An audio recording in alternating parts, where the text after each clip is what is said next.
Sa araw-araw, nakakakita tayo ng iba't ibang tao o di kaya lugar na kakaiba para sa atin. Ngunit ang lugar na hindi na naiiba para sa atin ay ang eskwelahan. Dito tayo lumaki, natuto at namulat sa mundong ibabaw. Ngunit hindi may pagkakaila na ang lugar na ito ay nababalot din ng misteryo o mga kababalaghan na hindi maipaliwanag ng kahit sino at makikita lamang sa pamamagitan ng third eye. Ang kinakatakutan ng isang tao ay sinasabi rin na matatagpuan sa likod ng kanyang isipan na kung saan ito ay hindi matatamaan ng kahit anumang liwanag. Ngayon, ating tunghayaan ang istorya ng isang dalaga na sinasabing may third eye o nakakakita ng mga espiritu sa isang kabanatang pinamagatang I Believe, imahinasyon o katotohanan.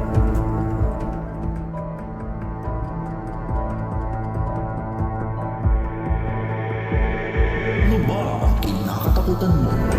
Ito ba ay mga kakaibang elemento na nambubulabo pag ika'y nakapikit?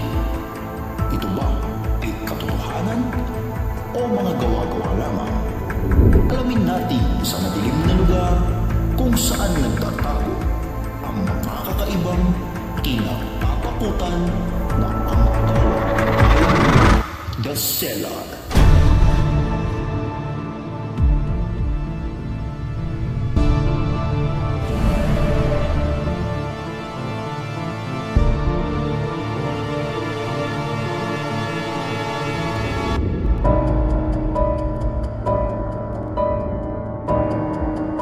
Nag-knockout yung panin ko. That time kasi nakakita nga po ako nung baby na parang siyang tiyanak. Parang siyang may kasama na anino. Biglang nag-knockout na, hindi ko na alam yung nangyari. Nakita na lang nila na naninigas yung yung kamay ko. Tapos nilapitan ako nung advisor ko.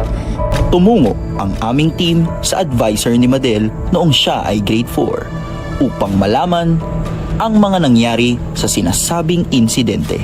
Ngayon, andito tayo sa Teresa Elementary School kung saan nangyari ang sinasabing insidente noong taong 2014. Nilagnat siya ng sobrang taas. Parang wala lang dahilan na siya nilagnat. Pero lang siguro, 'di ba? Ang tao lalagnatin kapag siya ay yung emotion niya hindi niya kayang i-control. Oo, tapos yung fear na sobra-sobra, lalo bata, 'di ba? So naisip ko ipag-pray. Dinasalan lang niya ako. Tapos bumalik na sa dati yung Kasi pag mga ganun na hindi natin nakikita, 'di ba? Sabi nila dapat ay strong yung natin, no? May faith tayo na naniniwala tayo na may help tayo na sa kanya ay hindi na tayo ganun ka katakot or what, ganun. So hindi hallucination yung na naranasan ni Madel noon.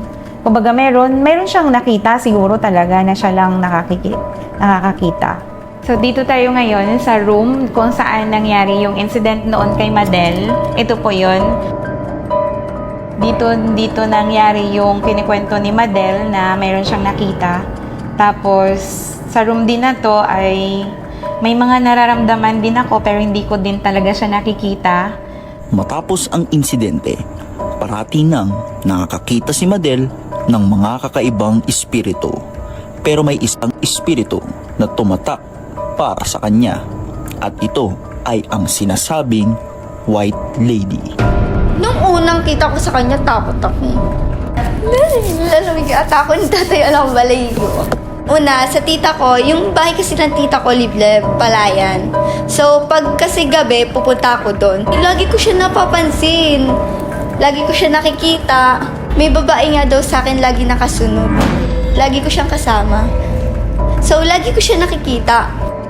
Dahil sa sunod-sunod na pagpapakita ng mga espiritu, nagtungo si Madel sa isang albularyo upang malaman kung ano ba ang nangyayari sa kanya. Sinabi din ng albularyo na na-open daw yung third eye ko. Tinanong ng mami ko kung pwede daw ba ipasara yung third eye ko. Sabi nung mas mahirap daw pag pinasara. Baka daw kung anong mangyari sa akin. Kaya wag na lang kasi magkukusa naman daw magsara yun. Siguro sabi din kasi kaya siguro daw nagpaparamdam sa akin. Mabigat yung pinagdadaanan ko. Sabi nung iba, mas makapit sa'yo yung ng espiritu. Na madami nagpaparamdam sa'yo. That time din kasi, hindi siguro din talaga ako malapit kay Lord. Hinaalalahanan ako lang nung albularyo na lagi akong magdadasal. Ayon sa isang theology expert, kahit may paniniwala tayo sa Diyos at totoo ang mga demonyo, hindi masasabi na may katotohanan sa mga karanasan ni Madel dahil hindi sapat ang mga ebidensyang ipinakita.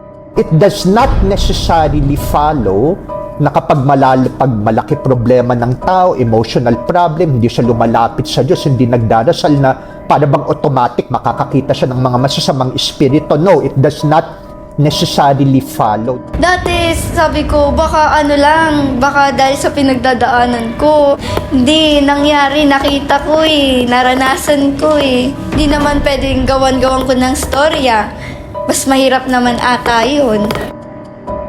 Yes, it is a part of our Christian belief na naniniwala tayo sa Diyos at naniniwala tayo sa demonyo. Pero in the case of Madel, it does not necessarily follow na dahil tayo ay naniniwala sa Diyos at sa demonyo, hindi kaagad masasabi kung totoo yun o hindi kasi it has to go through rigorous investigation. I-rule out muna at titiyakin muna na walang psychological. Kasi merong mga nagsasabi na nakakakita ng mga multo, mga spirits, mga evil spirits na kapag in-investigate, may psychological explanation naman pala. Bago natin masasabi talaga that it is a real case, no?